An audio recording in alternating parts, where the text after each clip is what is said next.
Thank the Home Secretary and thank you, Mr. Speaker, for ensuring the government came to the House today.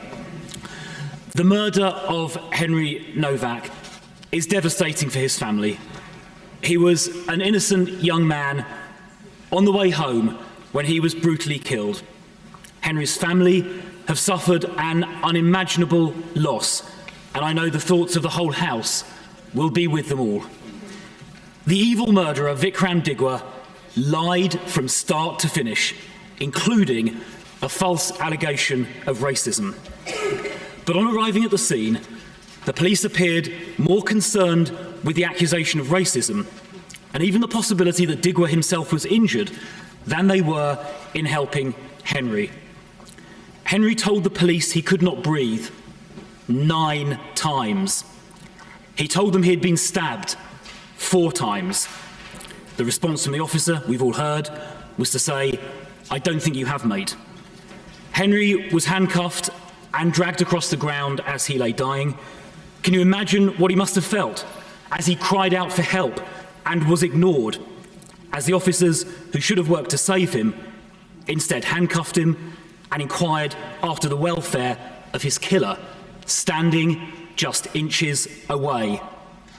Henry's dad, Mark, said this: "Henry did not die with dignity. He did not die with the care he deserved.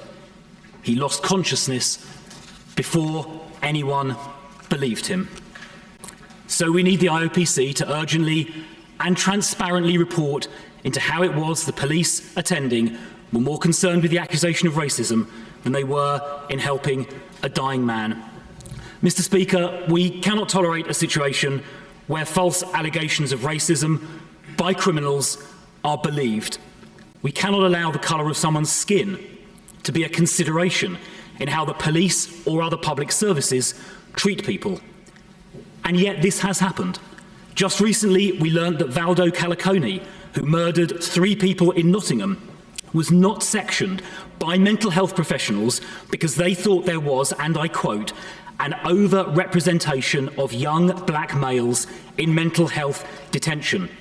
The consequent failure to section Valdo Calicone, in part because he was black, led directly to the murder of 3 innocent people.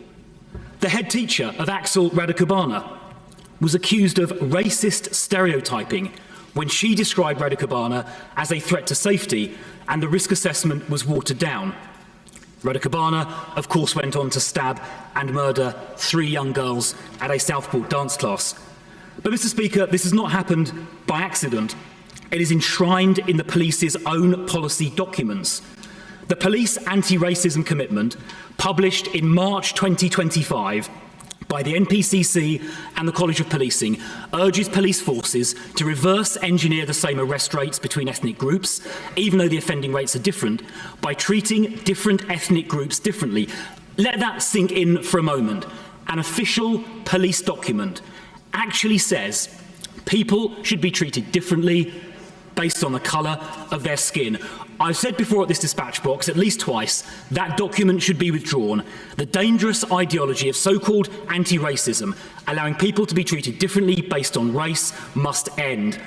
Extreme activists have hijacked the policy-making process, and this is where it has led. It has no place in policing, it has no place anywhere. So does the Home Secretary agree that the so-called police anti-racism commitment must urgently be withdrawn? It is morally wrong and it is dangerous as well. Police forces must focus on catching criminals and keeping the public safe. They must simply treat everyone exactly the same. I want to finish with Mark Nowak's words yesterday, Henry's father. He said this: "Henry was 18. He was kind, ambitious, loved, and full of promise. He had his whole life ahead of him. But that future was stolen from him, and no verdict and no sentence will ever give it back." Mr. Speaker, it is true that nothing can bring Henry back. But let us make sure that no one ever again experiences what Henry did in his last tragic moments.